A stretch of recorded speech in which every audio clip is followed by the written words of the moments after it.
Hello আমার প্রিয় বন্ধুরা, আজকে তোমাদের জন্য যে গল্পটা নিয়ে এসেছি সেই গল্পটা একটু অন্যরকম টাইপের গল্প।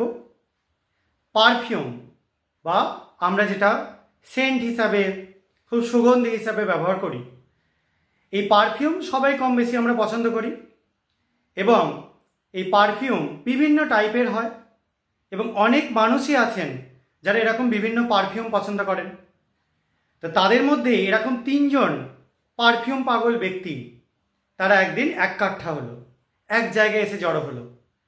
তাদের সেদিনের লক্ষ্য বেশ সুন্দর একটা পিকনিক হবে এবং পিকনিকের পর একটা নতুন পারফিউম যেটা তৈরি করেছে তাদের একজন বন্ধু, সেই পারফিউমের গন্ধটা শোঁকা হবে, শুঁকে দেখা হবে কেমন সুন্দর গন্ধ সেটা, একদম নতুন একটা জিনিস। যদিও যে বন্ধু নিজে তৈরি করেছে সে কিন্তু তখনও পর্যন্ত নিজেও ভালো মতোভাবে শোঁকেনি যে পারফিউমটা কেমন গন্ধের। তো সেই পারফিউম শুঁকে বা শুঁকতে গিয়ে বা তারা তৈরি করে এমন একটা জিনিস তৈরি করে ফেললো যেটা বিজ্ঞানের একটা নতুন দিগন্ত খুলে দিল। এবং সেই জিনিসটা কি? সেটা হলো ক্লোরোফর্ম। তোমরা সবাই কম বেশি ক্লোরোফর্মের নাম শুনেছ। মেনলি আগেকার সময় মানুষকে অজ্ঞান করার কাজে এই ক্লোরোফর্ম ইউজ করা হতো। এখনও বিভিন্ন জায়গায় বিভিন্ন কাজে ইউজ করা হয়, আমি সেটা পরে বলবো তোমাদের। তো এই ক্লোরোফর্মের আবিষ্কার নিয়েই আজকে আমার গল্পটা।